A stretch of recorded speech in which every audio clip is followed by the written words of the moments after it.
First time doing this local recording thing. Yeah. Okay. Good. All right. I cannot do Leo's voice like Brandon does, so. Hi, I'm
The Dorkening and all affiliated shows are not intended for anyone under the age of 18.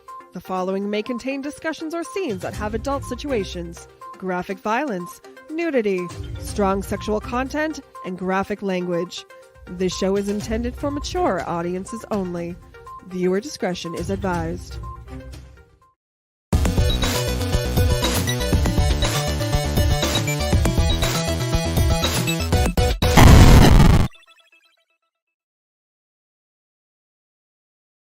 Everyone thinks because you're a zombie, you don't know good coffee.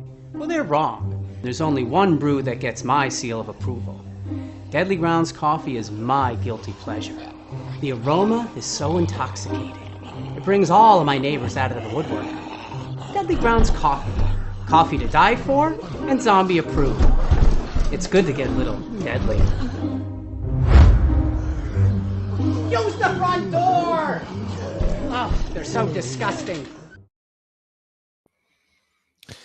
Okay, so let me shut the overlay off and go to me. Hello, everyone.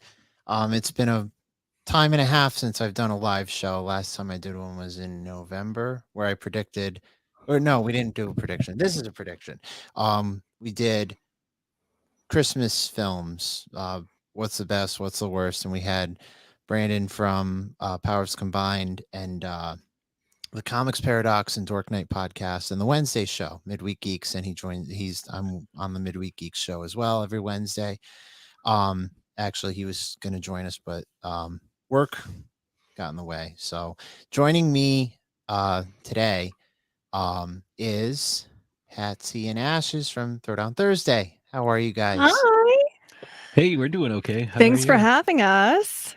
Yeah, No Ashes problem. is looking all fabulous with her fabulous glasses. And Well, I mean, we're talking Oscars. We're talking the Academy Awards. I'm getting in tune with my inner Joan Rivers. Academy Awards. I thought it was like Oscar the Grouch, Oscar De La Hoya, Oscar Isaac, Oscar Wilde, Oscar Mayer. Like I thought this was going to be catered. Like Steve and I am underprepared. No, it's okay. Actually, I set up a whole bunch of stuff beforehand to get us in case we weren't prepared. But before we get into everything, obviously this is like I'm recording audio for this for our audio podcast and future recordings. So we have other sponsors for Super Retro Throwback Reviews. One of them is Connecticut Cult Classics. They do double features on a bi-monthly basis. Their next double feature is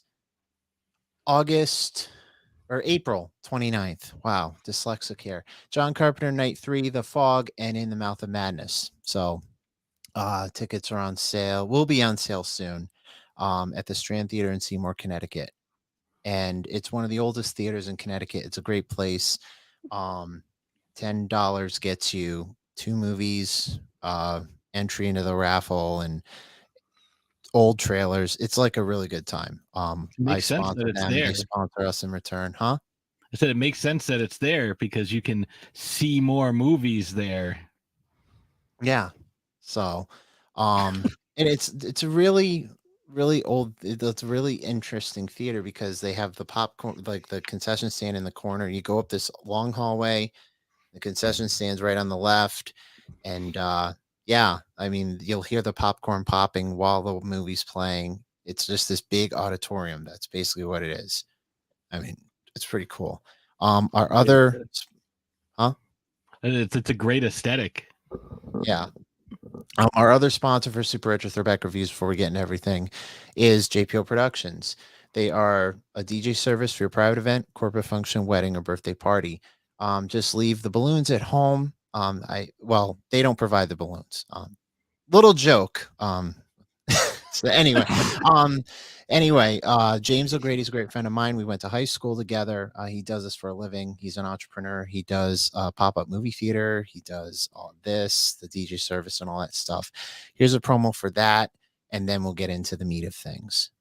If you're looking for a full-service DJ company for your event, look no further than JPO Productions, LLC. The JPO Productions professional team can customize any event, whether it's a wedding, corporate function, or private event. Nothing is too small or too big for JPO Productions. JPO Productions consistently exceeds clients' expectations. They'll meet with you individually to customize your music and entertainment. To book now with JPO Productions, LLC, visit jpoproductions.com or call 860-941-7395.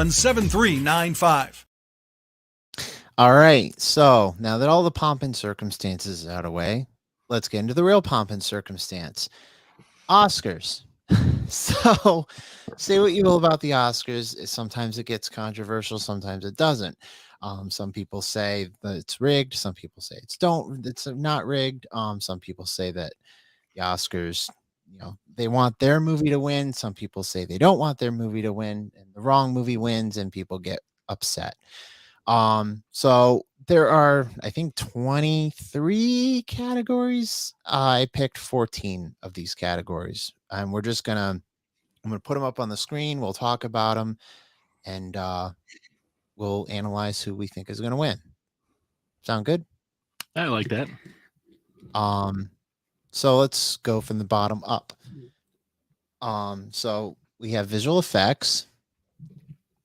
So All Quiet on the Western Front, Black Panther: Wakanda Forever, Batman, Top Gun: Maverick, Avatar: Way of the Water. So, have any of you seen these movies? Some of them, not all of them, but some of them. Okay. Yeah. One in particular we refuse to see, because I will not spend my dollars stroking James Cameron's ego. But that's my prerogative. Thank you. I've been very vocal about this on my podcast the past couple weeks. Well, for him to come out and say, well, my movie has to be the #1 grossing movie of all time in order to break even, in order to even make money. So go see my movie. Give me all your money. That took me right out of it. That Not was to a mention, perfect James Cameron, I sound by the way. just like James Cameron. I know. James Cameron. And you know what, Ashes, I completely 100% agree with you. I mean, I don't think that he needs to be anywhere near Oscars. He had his Oscar with Titanic. That's it. He doesn't need any other Oscars. He was probably pissed off at the fact that Avengers Endgame got dethroned Titanic at the box office, and he just wanted to make another Avatar movie, and then another one, and then another one, and just like, well, and my whole thing too is, why wait so long? Why wait so long after the first one to make this sequel, and we're also getting a third one? And because there's a lot that goes into it. Well, right, but also, to be completely honest, I don't know. I guess it's not for me. If it's for you, that's fabulous. But it's just not my thing. Yeah, I refuse. The first time it came out, when it was called Dances with Wolves. Like, it's literally the same plot, but in space. So in the consensus, Avatar is out of the question. That doesn't mean I don't think it'll win. There is the who I would like to win versus who I think will probably win. Now, I think for visual effects, given the fact that Avatar is 99.8% CGI, and it's visual effects, that Avatar may walk away with it. Personally, I would love to see Black Panther win it just because I thought that it was visually stunning. Yeah. I see a couple of them, like Maverick, All Quiet on the Western Front, and the Batman relied a lot on practical effects, which Right. are still visual effects. So it's tough to pick this one. It's probably going to be Avatar, given the box office return, given the amount of, to use Steven's phrase, pomp and circumstance that went into it. There was a lot of promotion for this. It's probably going to be Avatar. Honestly, if it was me, I would probably go, if I'm picking just from, practical effects and stuff, probably Top Gun Maverick, getting, civilians into Air Force, military grade aircraft. I think that's pretty impressive. Yeah. I'm going to go with Black Panther Wakanda Forever. So, I mean, I agree. Like, if Avatar wins visual effects, fine. But as long as it wins visual effects, fine. We'll get to Best Picture later. And I've been very vocal on on my podcast about Best Picture, and we'll talk about it later. So for the record, All Quiet on the Western Front is the only movie on visual effects I haven't seen yet. So, but all the other films were good, in my opinion. Oh wait, Avatar. I haven't seen Avatar yet. I'm sorry. I have not seen Avatar yet, and I refuse to see Avatar. Holy crap. What is wrong with me today? I have not seen Avatar. You got a or little All Quiet. disheveled. We got that curveball thrown at us at the last minute. What little curveball? Not having Brandon. Yes. So let's go into sound, and I apologize if this looks blurry to you guys. I grabbed this from the Googles. Sound. Same category, same movies except for Elvis. Elvis has sound. Black Panther does not. So these are the same movies except for including Elvis. Yeah, What do so you guys swap think? that for Elvis. Mhm. Yeah. And I haven't seen Elvis. I know you just watched it, Mhm. but again, this one's a tough one because there's, was there a lot of sound creation that went into some of these things? Or, when I'm looking at this, the way I kind of try to judge it is there a real world analog for the sound that you're trying to make? And with Avatar, all these weird creatures and different, anytime you have like some sort of creature effect that you're trying to, create for something that doesn't exist, dinosaur sounds, Godzilla's roar, Kong's roar, even a lightsaber turning on, like those are sounds that don't exist and there's no analog for them. So for me, it's probably going to be Avatar because you have to take real world analogs. So like the things that James Cameron said, don't call whales, which everybody definitely calls whales. You have some sort of, I don't want to keep saying real world analog, but you have a basis to go off of to create the sound that you're trying to make for this, but you still have to make it unique and different. So I'm probably going to go with that. See, I think it's going to be Top Gun, Yes. because for the most of the film, you're up in the air having to create those different sounds, not just within the cockpit itself, but, the jets flying through the air and stuff like that. Obviously, that's not something that they can really capture that sound on film because it's going to be, or I should say while filming, because it's going to be super distorted. So all of that is stuff that they have to recreate after the fact.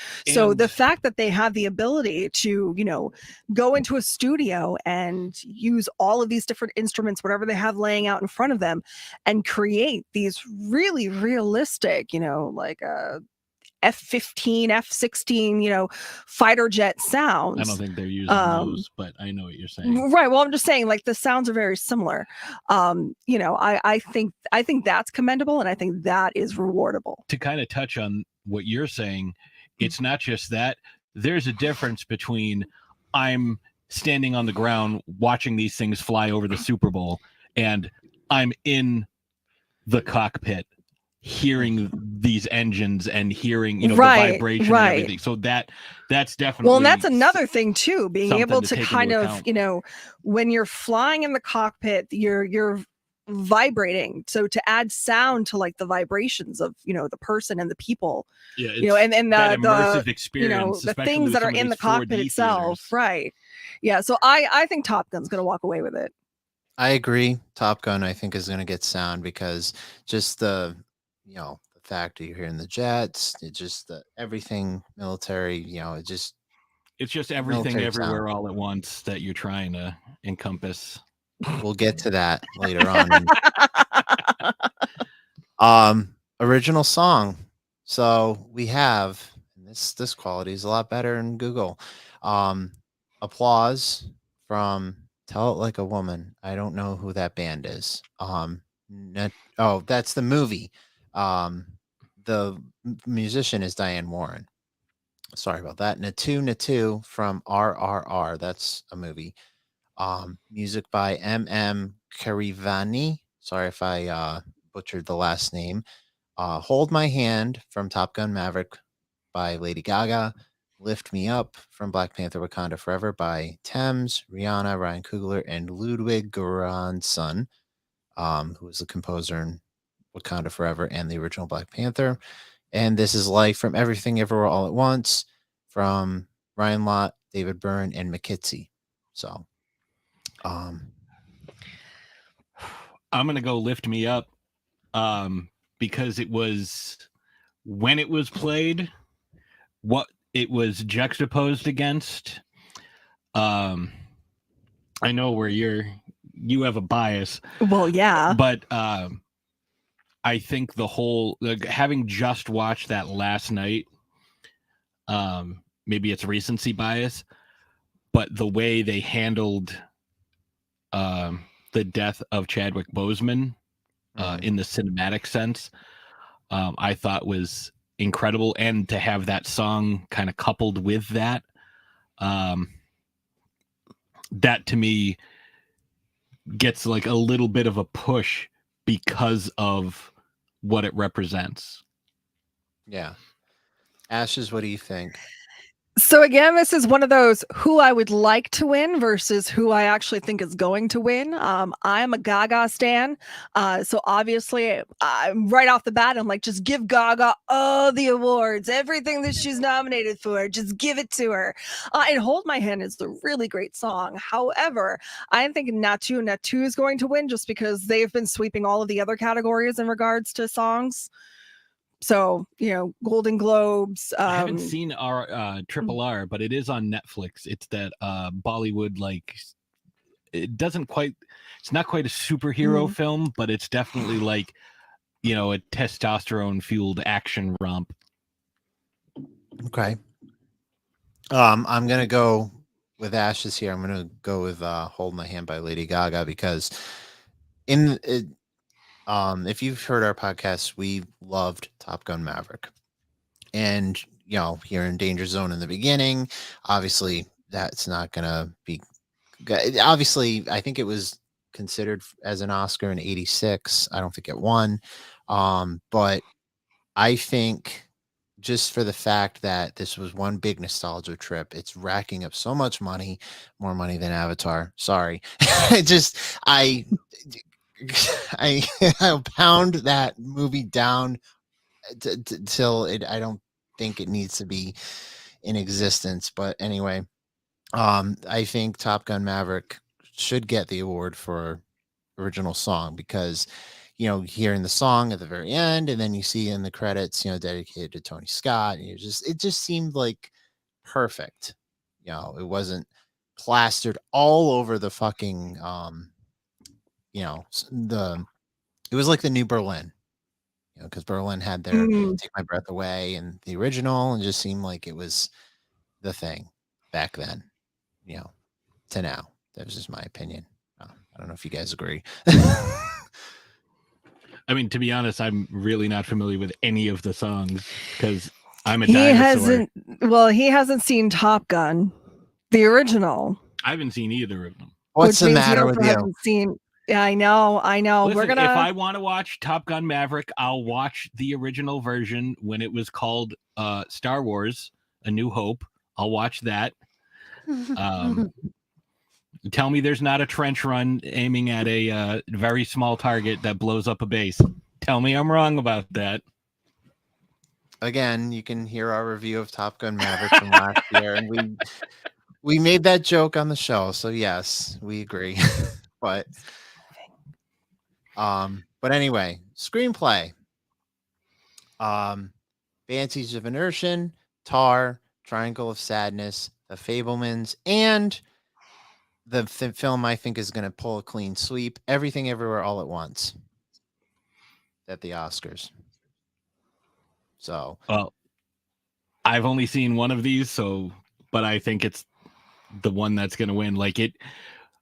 I watched a lot of movies last year, and we saw a lot of these movies that are up for nominations, or a lot of the movies that people really liked in the theater, and Everything Everywhere All at Once was just, I went into it thinking it was like some kind of like wacky, like kung fu time travel movie.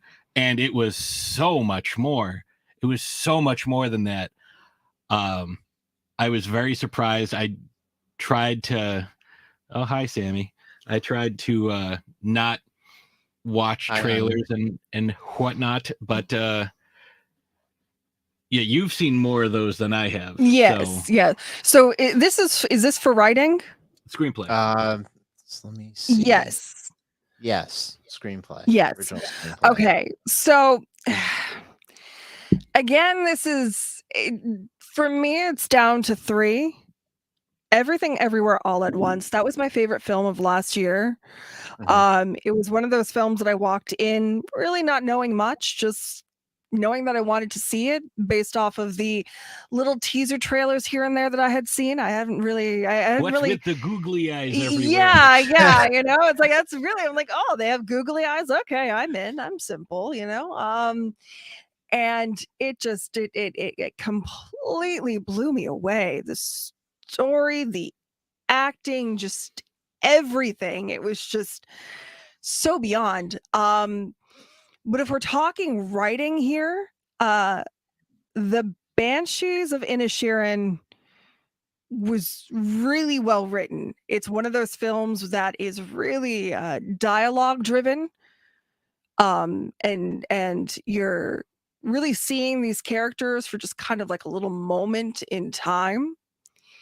And I thought that for what it was really well done.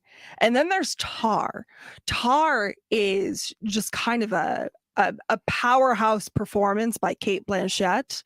And again, it's a film that is pretty much driven by its writing. So not just the acting, but then the acting by one particular actor, but the writing itself. So I think, again, I want it to go to Everything Everywhere All at Once, but I think it's going to go to Tar. Okay. I'm going to agree with Patsy here. Everything Everywhere All at Once. Because to be honest, I haven't seen all the other films on this list right here. I do want to see The Fablemans. I have heard a lot about Banshees of Inisherin.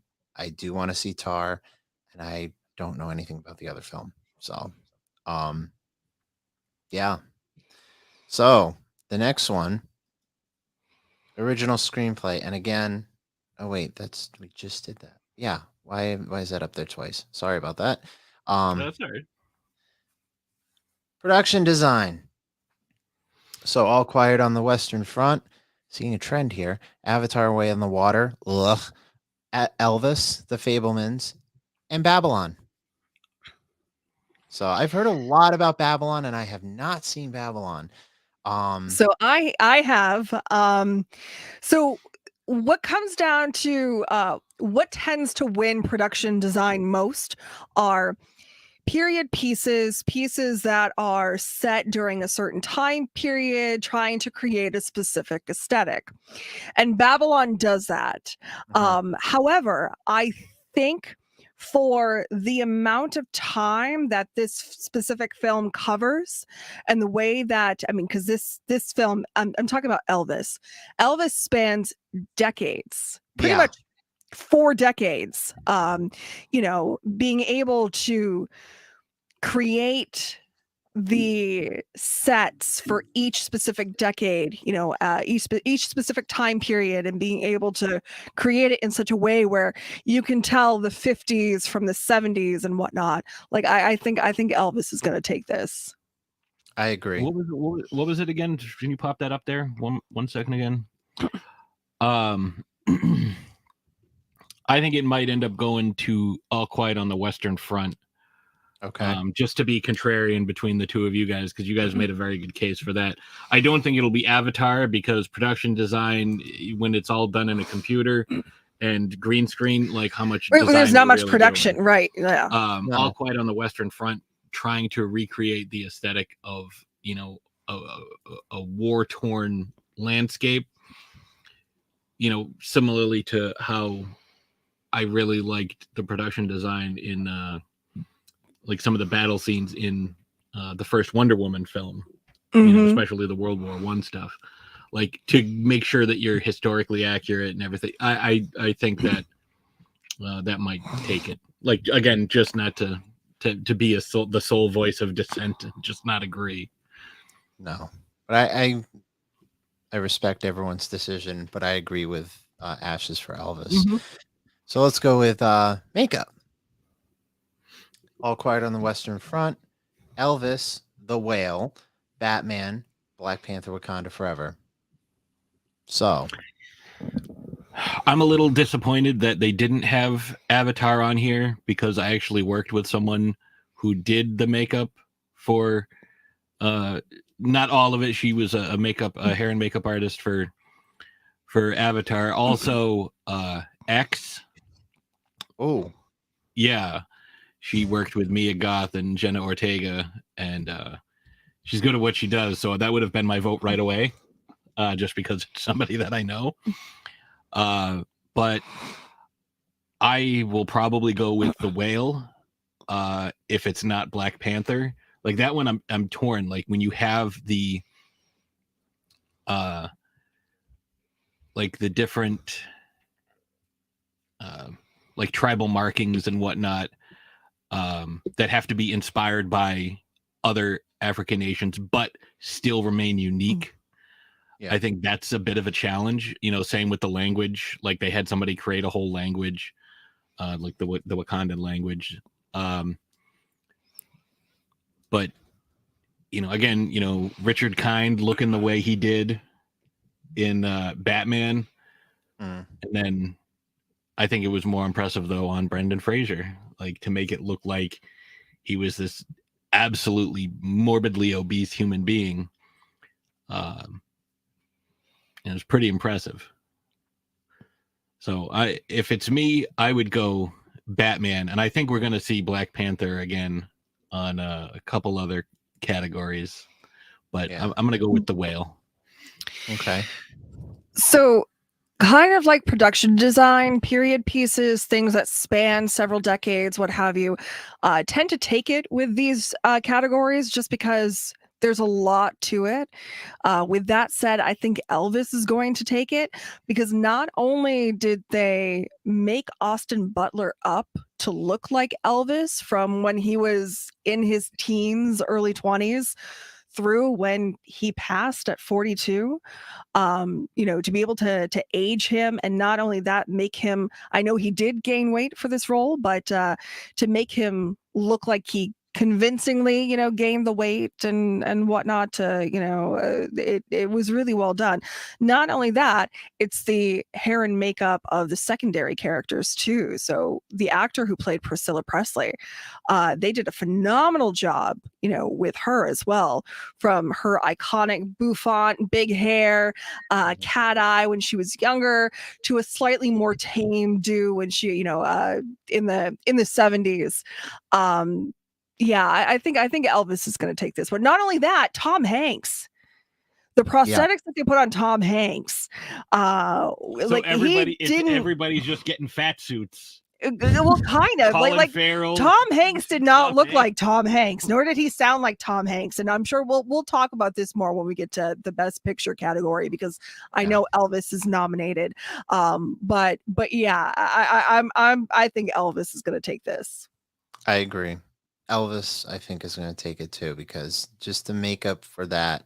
I mean, I am a little torn about Batman too, because Batman had some good makeup as well. I mean, Colin Farrell did not look like Colin Farrell. Yeah, Colin Farrell looks like Richard Kind. Absolutely not. So actually, for the first time, I'm going to do a split. And actually, I'm going to do a 3-way split, because I will be happy if one of these three. Do a 5-way split. No, I'll be happy if Elvis, Batman, or the Whale wins. Either one of those. I haven't seen the Whale yet, but it's available on a certain service. Thank you. It should be. Yeah, I was gonna say it should be popping up very shortly. Yeah, because I've been waiting to watch it. So anyway, we got 7 more to go through. So real quick, for those who just tuned in, I just want to rattle off the sponsors for Super Retro Throwback Reviews real quick. Deadly Grounds Coffee, you saw it in the beginning, but there are over 12 robust flavors. One I highly recommend that I just bought after their short stock supply, Graveyard Grog. It's peanut butter and chocolate. It's like their newest flavor. Ooh. Oh, have you tried it? Yes, I bought it. How is it? It's delicious. Is it? Does it taste like a peanut butter cup in coffee form? Yes. Oh. The thing I have to do now, because my girlfriend Sammy, she likes making cold brew, so I want to try it in cold brew form. Ooh. Yeah. Oh, I bet that's good. Sammy, if you're watching, we got to try that this weekend. We got to make it in cold brew. I say go for it. Yeah. The other sponsor for Super Retro Throwback Reviews is Connecticut Cold Classics. April 29th at the Strand Theater in Seymour, Connecticut. John Carpenter Night 3, The Fog and In the Mouth of Madness. It's a fantastic theater, one of the oldest theaters in Connecticut. $10 gets you 2 movies, raffle, shit ton of trailers, and yeah, it's a great time. We sponsor them, they sponsor us. It's just like it's mutual partners, friendship, sponsorship that we do. It's a symbiotic relationship. Pretty much. Mutually beneficial. The other mutual beneficial sponsorship that we have is JPO Productions. JPO Productions is our third and final sponsor of Super Rich Throwback Reviews. They do DJ service through private event, corporate function, wedding, or birthday party. James O'Grady's a great friend of mine. He does this for a living. So if you're getting married, like my cousin is in October, and you're looking for a DJ for your wedding, give these guys a call and tell them Super Rich Throwback Reviews sent you. He'll hook you up with a discount, maybe. So here's a promo for that. And we're going to get into the remaining 7 topics we're going to talk about. If you're looking for a full-service DJ company for your event, look no further than JPO Productions, LLC. The JPO Productions professional team can customize any event, whether it's a wedding, corporate function, or private event. Nothing is too small or too big for JPO Productions. JPO Productions consistently exceeds clients' expectations. They'll meet with you individually to customize your music and entertainment. To book now with JPO Productions, LLC, visit jpoproductions.com or call 860-941-7395. All right, now that that's all out of the way, so let's get into, where are we? We did makeup. So cinematography. Again, I grabbed this off of Google, so I apologize if the scaling is bad. But All Quiet on the Western Front, Bardo, False Chronicle of a Handful of Truths, Elvis, Tar, Empire of Light. This one's going to be tough. This may end up going to Elvis as well. But I'm thinking maybe I'm going to go back to the one that I've said several times, All Quiet on the Western Front. Okay. What you see when you're filming a movie, like what the actual environment is, what you see through the camera as you're filming, and then what you see in the finished film generally are three different things. There's a lot of color correction involved. There's a lot of editing that goes into it. So you may have like if you notice like certain things, like anytime anything is filmed in like the Southwest, it has like a yellowish filter on it. Mm-hmm. Yeah. That type of thing. It's not really that yellow where you go, in real life, but that for whatever reason, like anything that's in, the North or the far South, like the, Arctic or Antarctic always has like a blue filter on it to make it seem colder. Getting, the different aesthetics that you're going for, without having as much set dressing, especially if it's more of like an environment, like when we saw like with The Revenant, there weren't a lot of, it was just trees and forest. With something like Elvis, you can dress people up and get the color combinations and like, let me put this extra next to that extra, and let me put this person here and that person there, because this is the aesthetic that we're going for. So it's a little bit easier to create the cinematography that you want. With we're filming out in nature, it's a little bit more difficult to be like, okay, well, we can always composite in some trees or some bushes or a fence or something, after the fact, but that takes significantly more work than, hey, you go over there and you go over there and you're fine right where you are. Don't change a thing. So that's why I think that something that's more out in nature gives you more of that chance to win the cinematography thing. So I'm going to go All Quiet on the Western Front. Ashes. I think I'm gonna go with Elvis on this one too. No, it was beautifully shot. I mean, I have other opinions about the film. I actually didn't particularly care for it, but visually it was stunning. It was very colorful. It was very flashy. It's terrible. Give it all the odds. Well, no, I'm just saying, no, but it's, you can give something an award, you can like the Academy Award winning Suicide Squad film. yes, you can say I appreciated this aspect of this film without actually liking the film. Like the cinematography has nothing to do with the writing or the acting. No, I know what you're saying, but it was visually stunning.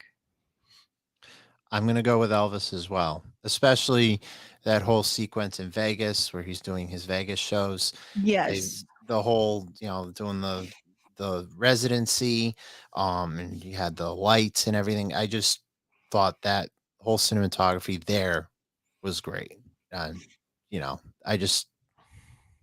was enjoying the movie, but right there is where it was pulling me in. Because there's movies that have that spell on you and then they pull you in. That's where it pulled me in, was the cinematography in Vegas. Loved it. Mm-hmm.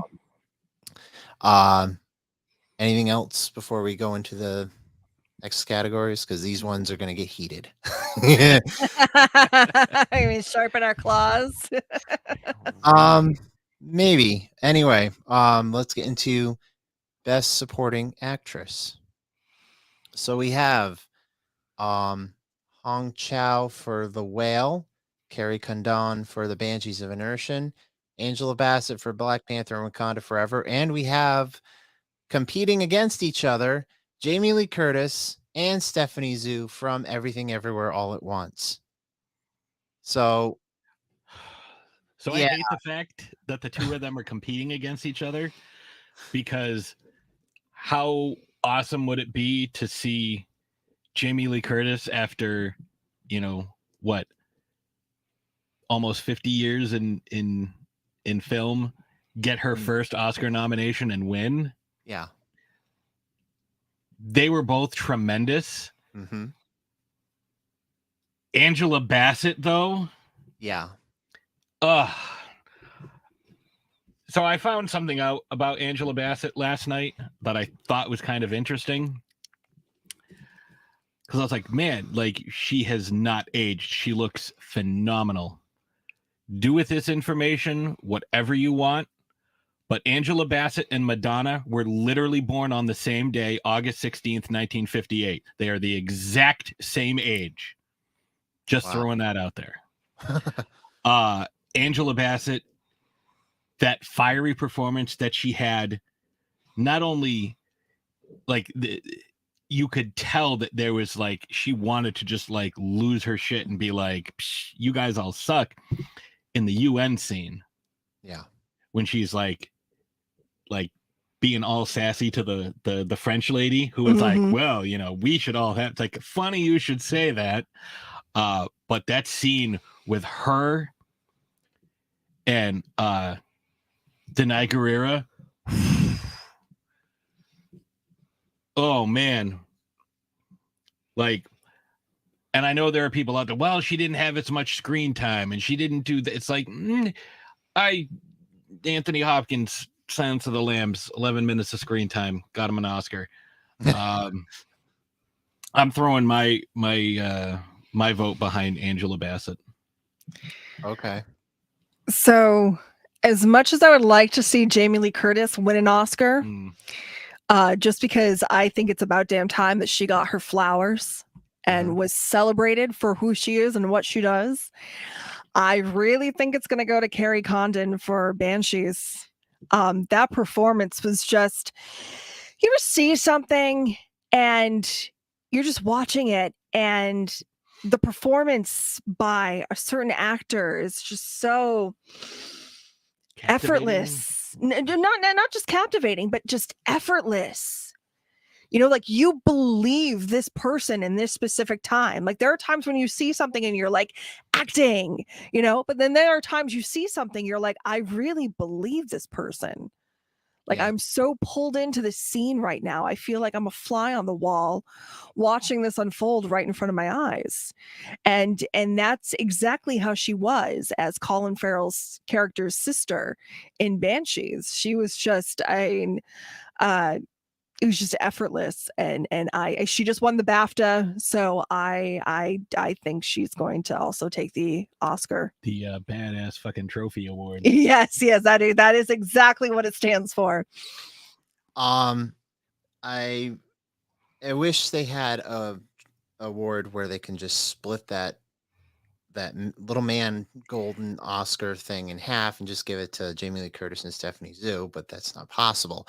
So if I were to flip a coin between... like in Mean Girls, when they break up the tiara and they're like, you can have one and you're a prom queen too, and you're a prom queen. Well, I mean, they could also do the thing that they did in with Snow White, when they had the little Oscar statue and then like all the 7 little ones that went with it when it won for Best Animated Feature.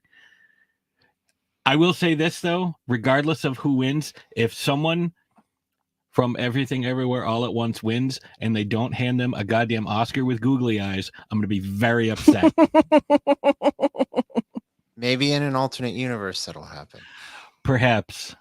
Maybe all of them have them in the alternate universe. My pick is Jamie Lee Curtis, because you're right, Patsy. She hasn't won an Oscar. She's never been nominated before now. No, not even for fucking Halloween in 1978. I mean, Trading Places, Terror Train, she hasn't been one. True Lies, nothing. So I think this is her time. That's just my opinion. I mean, hello, Sergio. Yeah. So let's get into supporting actor. Brendan Gleeson for Banshees of Inisherin, Brian Tyree Henry for Causeway, Judd Hirsch for The Fabelmans, Barry Keoghan for Banshees of Inisherin, and Ke Huy Quan for Everything Everywhere All at Once. I'm going to start off this one first because Ke Huy Quan. Hasn't the last time we have seen him, besides doing stunt work and stuff, was either The Goonies or Indiana Jones and the Temple of Doom. And his Golden Globes, he won a Golden Globe for Everything Everywhere All at Once. And he had a heartfelt speech, and he had a little mini reunion with Harrison Ford at D23 last year. He gave a little nod to Steven Spielberg at his Golden Globe acceptance speech, and even they shared like a little hug and everything at the Golden Globes.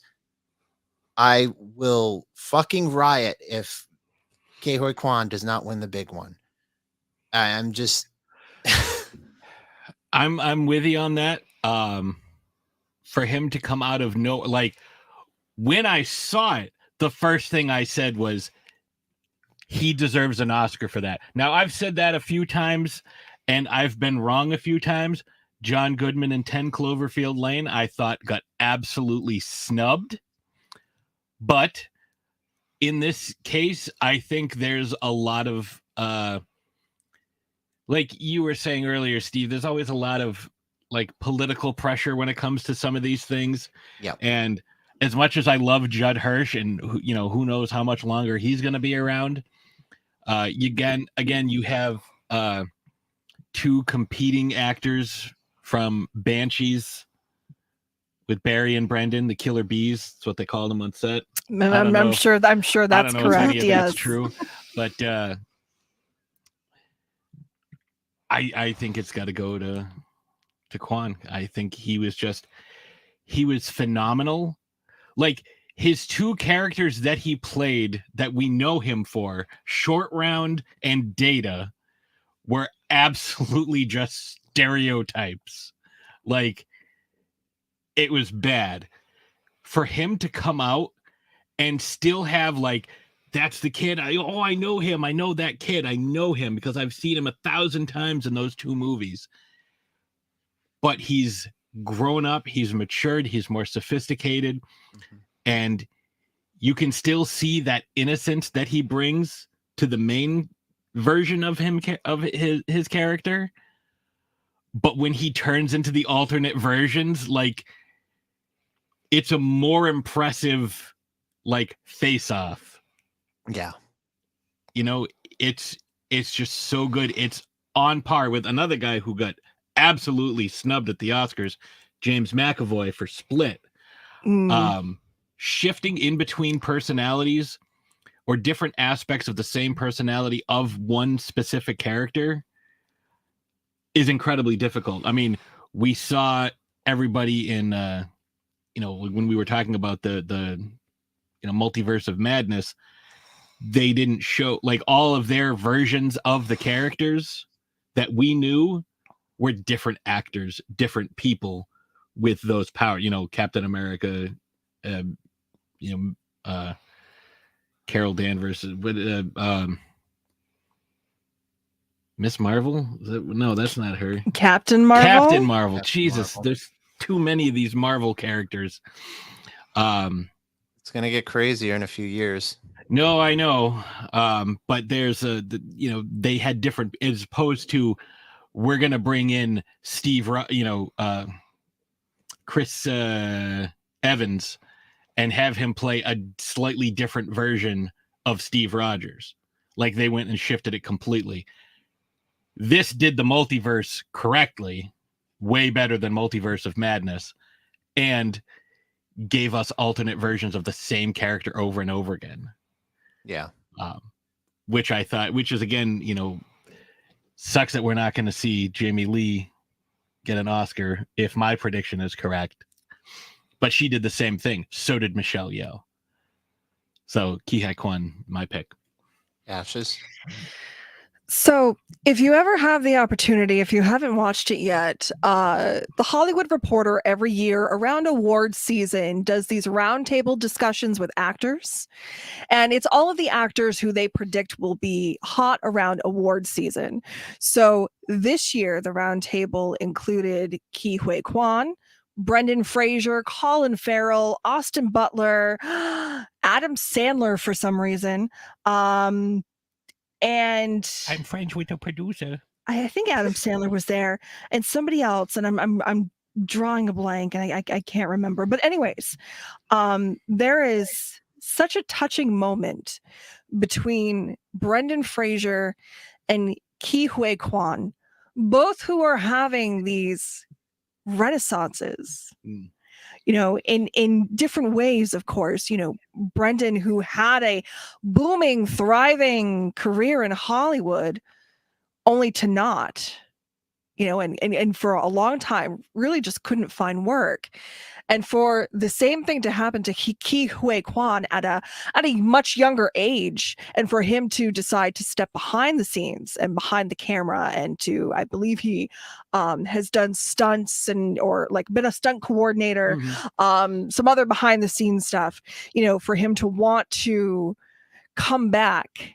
And there's a moment between the two of them where Brendan says to Ke, "We're still here."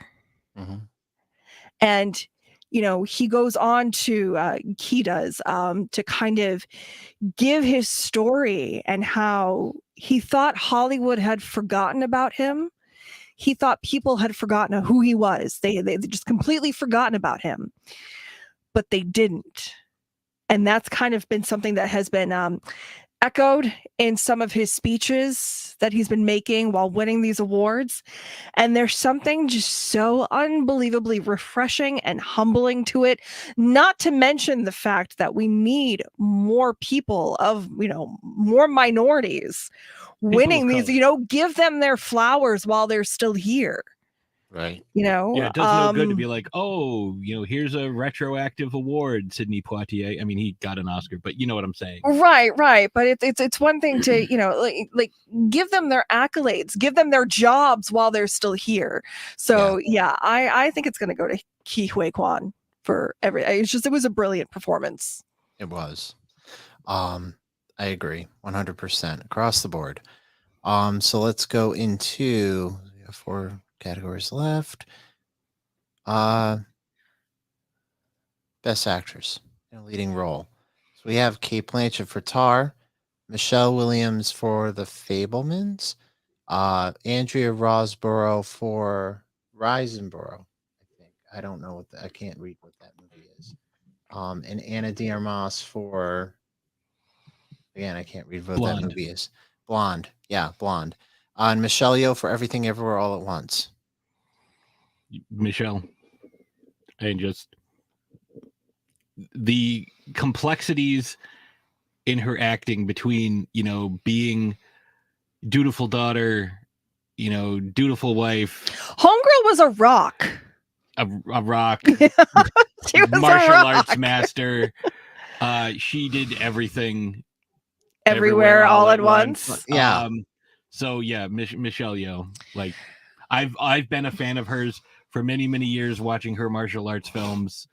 Yeah, and for her to get this opportunity, very similar to, you know, Jamie Lee Curtis. Like, Michelle Yeoh should have gotten recognized many, many years ago for what she's contributed to cinema.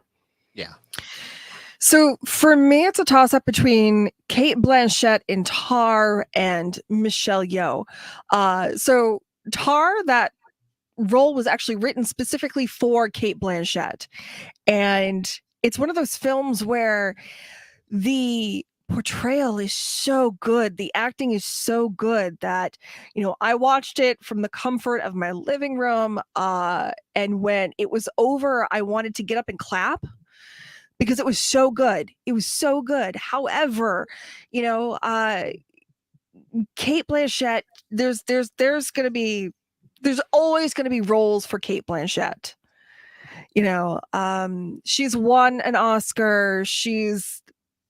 This is kind of old hat for her at this point. Give it to Michelle Yeoh. She deserves it.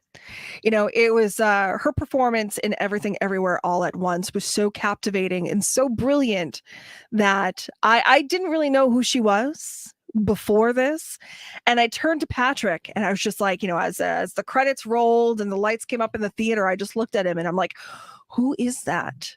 She was a Bond girl, for God's sake. But it's one of those things where I'm like, I just need to watch every single thing that she has ever done. I just want to be. And the first thing I showed you was that fight in Crouching Tiger, Hidden Dragon. Yep. Police Story. Yes. She was with Jackie Chan in Police Story 2. She was the only one that Jackie would allow to do their own stunts, and he would bring her, and like they worked together forever. Yeah. So I across the board, I agree. Michelle Yeoh, like you said, Ashes, homegirl was a rock. She was a rock with googly eyes, and I was here for it. She was a very convincing rock too. And you know what? They're selling them as pet rocks. Yeah, A24 is. Yeah. You can get your Marcel the Shell with shoes on and your pet rock. What's next, Steven? Best actor. Austin Butler for Elvis, Paul Mescal for After Sun, Bill Nighy for Living, Brendan Fraser for The Whale, and Colin Farrell for Banshees of Inisherin. All right, I haven't seen any of them, but I think it's going to Brendan Fraser. So I'm a little divided. I think it should go to Brendan Fraser in The Whale. Okay. Again, just for give him his flowers. This role was, I mean, from what I've seen, he had to work with Pauly Shore, for Christ's sake. Yeah, and an animatronic mummy. So yeah, he had to. In comparison to, I mean, Colin Farrell was just superb in Banshees. I would not be sad if he won, but I'm not quite sure if in the grand scheme of things, if it's an Oscar caliber performance. And I have the same feelings about Austin Butler in Elvis. I think he did a great job. I think that it could have been better. I honestly think that the only reason why he's getting the accolades that he's been getting so far is because he played Elvis. They couldn't give anything to Tom Hanks, so he had to get it. My God, don't even. Tom Hanks was just insufferable in that film. Oh my God. Anytime he was on screen talking, I'm like, Jesus Christ, like, just come on, get on with it. Let's go. Next scene, please. Terrible. Oh my God. It was just... Ashes, you do realize you can swear. I mean, the advisory was your voice. You did authorize. I know, right? Like, you literally recorded it. I know. He was fucking awful. He was fucking, I mean, like, there's no reason why. I don't know if he won the Razzie, but he was definitely nominated for a Razzie as this role. Like, it was just terrible. Like, whoever wrote that, whoever said, yes, Tom Hanks, talk like that in that specific voice right there, do that thing. It just should never work in Hollywood ever again, because like that was, we all make choices, and that was a choice. Well, I mean, you're the one who told Tom Hardy to talk like that as Bane, so you got, let's have. And they had to modify it in post. So I could see it coming down to both. I think I'm gonna go with Brendan Fraser. I'm gonna go with Brendan Fraser too. Even though I haven't seen it yet, I want to see it. I haven't seen any of them. I can't comment, but again, the political thing. Yeah. Two more. And this is the nitty gritty. These two, especially the last one. Directing. Banshees of Inisherin, Everything Everywhere All at Once, The Fabelmans, Tar, and Triangle of Sadness. All right, having only seen one, again, we know which one that is. I think that having as diverse a type of film as you have, like there are some people that's like, it's Rennie Harlan or Michael Bay. All right, it's going to be an action film. There's going to be explosions. Okay. Steven Spielberg. All right, it's going to be, it could be anything. Sorry, that was a bad example. There are certain actors or certain directors that, like, okay, this is their specialty. With this one, this was a time travel movie. It was a multiverse movie. It was a superhero movie. It was an action film. Like some of the fight choreographies, especially all the trophies. We just, if you haven't seen it, watch it. If you have seen it, you know exactly what I'm talking about. All the trophies, the hot dogs, like there's so many different things that make up this film. And again, there's a scene where it's just two rocks having a conversation. Yeah. So to be able to direct all of these different things, have each scene be really good, have it all fit together in a cohesive and coherent story, I have to go with Everything Everywhere All at Once. I agree. It was a lot, and it could have been just a total complete mess, and it wasn't. It was somehow they took everything everywhere all at once and You made could have it this lost beautiful the audience 20 different times. Right. But they had this way of, reeling everything in and making it all make sense. It never got out of hand or and out of control. Keeping the actors in the loop on everything, which I think is a big thing when you have a film like that. And I think that's why that film works so well, is because the actors knew exactly what was expected of them in each scene that was done. And let's face it, Patsy, you've been on sets before. When you film, you do not film sequentially. Oh, no. So No, they no. could be filming, they could be filming one scene, the scene from the beginning one day and then a scene from like the middle. And if you've seen this film, you know how, crazy it is. It takes a good director to be able to kind of weave seamlessly in and out like that. And, that's also a good point when you consider, the best actors and whatnot, because you could have, and I've been on sets, I've been on A24 sets where it's like, we're going to film at this location for 2 weeks straight. Then we're going to leave, go somewhere else. Then we're going to come back to that first location. We're there for 3 days, go somewhere else, come back to this one for 2 days, go somewhere else for 4 days, and then wrap up here at this first location for 3 days. So you have to not only, get back into the headspace of your character, you have to get back into the headspace of your character in this particular location with what's going on. It's like, okay, so for this scene, we're talking about, this happy thing that happened and like everything's great. Now for this next scene, you're going to be very sad because you just had a fight. And then 2 scenes from now, you're going to be having a good time eating dinner. And it's like, nothing gets done in order. And even when you're at the same location, things are all out of whack and you have to think about, and then there's the interactions that you have with people on set where it's like, it's like, oh yeah, I'm having a great time. Things are going well, but now I'm going to go in and I'm going to be overdosing on, whatever. And, having people yell and scream at me for 20 minutes. Like, but I'm going to do that 27 times, because you don't just do one take, you do lots of takes. And anytime you see someone, this is fun movie magic.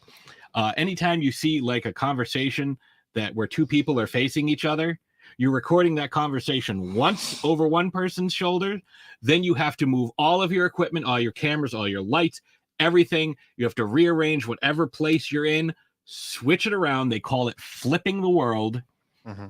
And then you have to go get the exact same lighting in reverse for the conversation to happen the other way. It's unbelievable. And a lot of times when you're seeing the back of someone's head, it's not the actor that,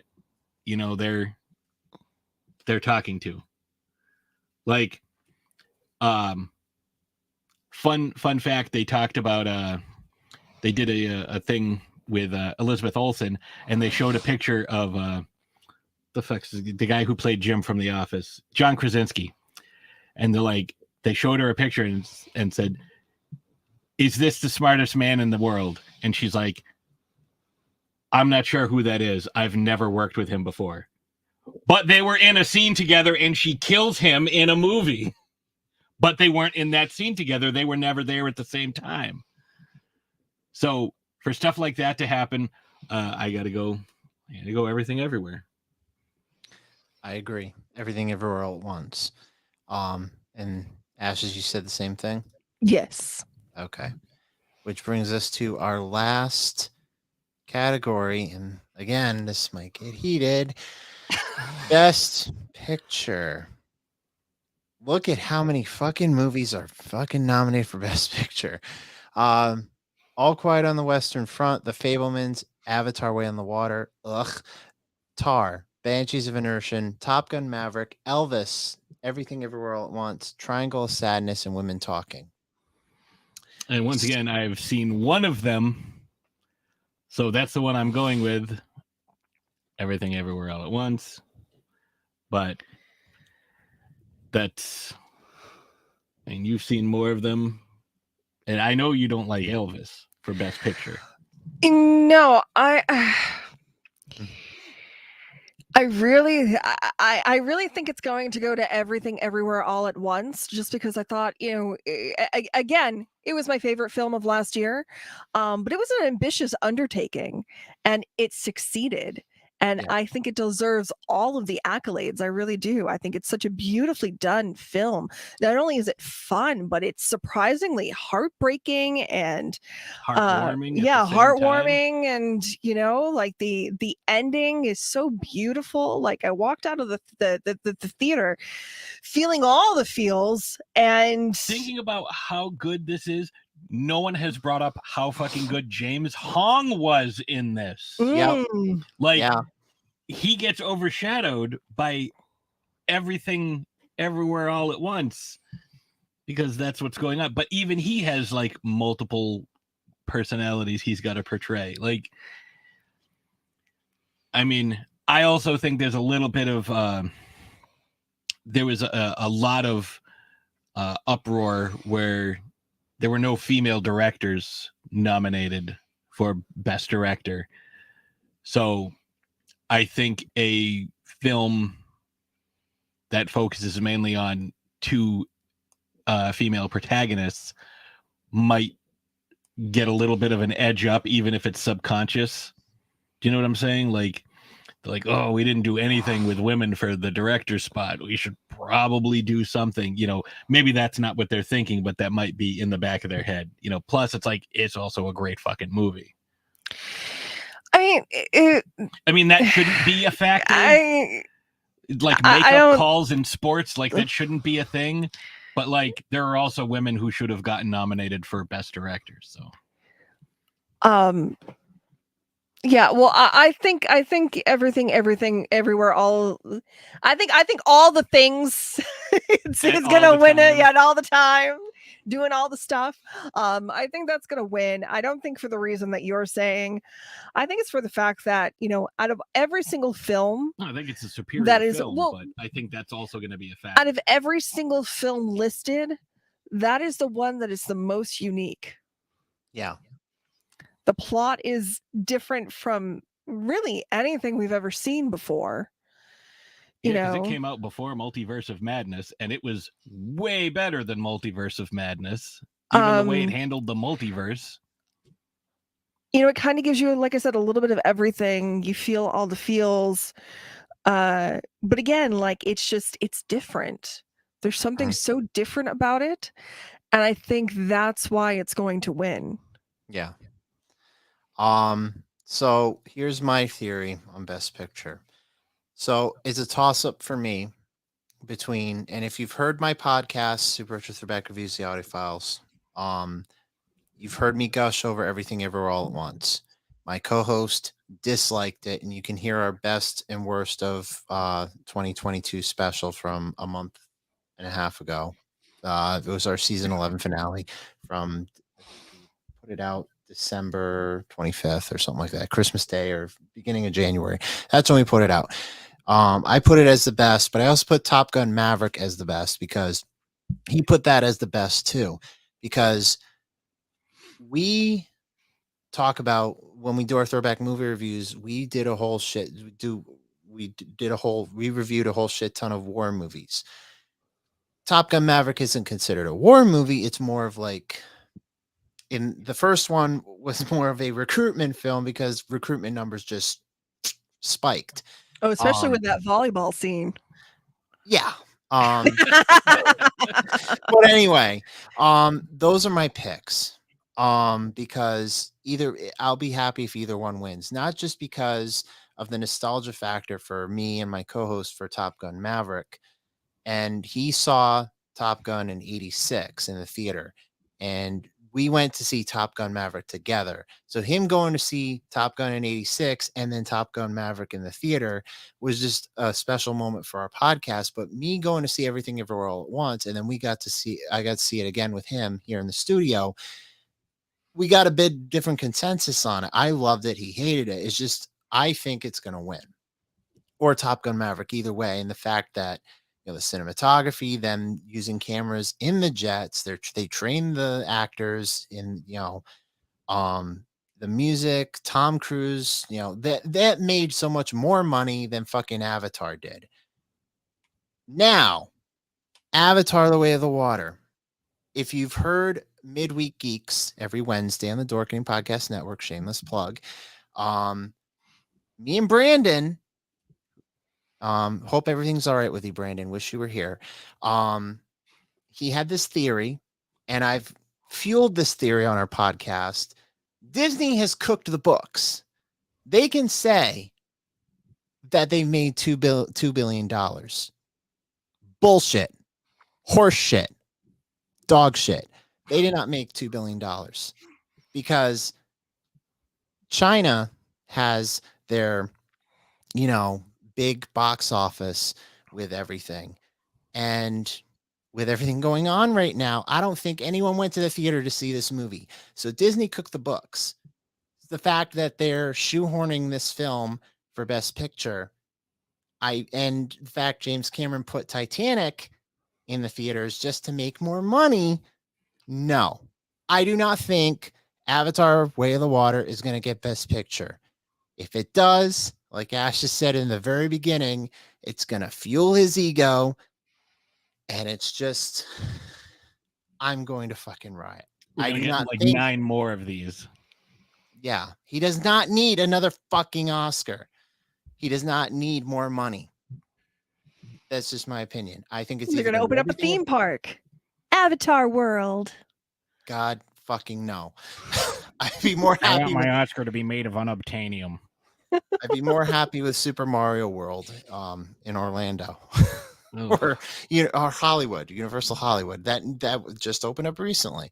But anyway, those are our picks they're not all the categories, but in the hour and change that we did, those are the ones I could scrounge up thanks to the Google machine. But anyway, that is all the time we have for now. I do this on a monthly basis, once a month. But if you like what Super Retro Throwback Reviews has done, you can follow Super Retro Throwback Reviews. The link is in the show notes. And also I have a Twitter thing right there. That's where I got the most followers. So that's why instead of putting the link tree, I put that there. Our primary show, Super Retro Throwback Reviews, the audio files, comes out every Monday. And then our newest episode, we reviewed Ant-Man and the Wasp: Quantumania, so definitely check that out. Negative reviews be damned, it was a damn good movie. Obviously, I'm not going to be on Midweek Geeks this week because I have to work late, so there's my review on it. But anyway, our other show, CSI: The Vegas Files, me and my girlfriend Sammy review every episode of CSI. And that comes out every Friday. And we have a third show, which is top secret for right now, but we will mention that later on. Actually, if you've seen some teasing posts, you already know. But anyway, let's get into our guests, Patsy and Ashes. Where can people find you? Yes, you can go to throwdownthursdaypodcast.com that has links to all of our socials and whatnot, where you can find new episodes, which just happen to drop every Thursday, believe it or not. We are Throwdown Thursday. We talk about characters the same way other podcasts talk about films and whatnot, and we cover a plethora of different characters from your favorite fandoms and maybe from your not so favorite fandoms. Yeah, everybody that you love and love to hate. Books, TV, movies, real life, We occasionally do interviews when folks come out with their own projects, and we talk about the characters that they've created. We've interviewed, different folks to talk about the characters that they've portrayed in, the movies and whatnot. That, we've had, I almost said D. Snyder, D. Wallace on to talk about her various Same guy. characters. And what goes into the creation of a character. How do you make them different from, who you are? And, when you play multiple roles, how do you make those roles different? How do you make each one stand out and potentially win an Oscar? So there's a lot that goes into what we do, and we'd love to have you join us on our journey. And you can find Throwdown Thursday and all the Super Retro Throwback Review shows on the award-winning Dorkening Podcast Network. Along with multiple award-winning. Well, yeah. And I forgot to mention we're award-winning too. But anyway, also there's like 30 other shows on there also that are pretty awesome too. So, but anyway, thank you all so much. And don't forget to check out the Oscars on what the fuck network is it? ABC or in March. I have no fucking idea. Some TV show on March. I guess I don't have cable anymore. I rely. I don't on either. streaming. I don't know who's hosting. Probably not Chris Rock. I would be shocked if someone slapped the piss out of him again. Will Smith sent me. Anyway, have a good night, everyone.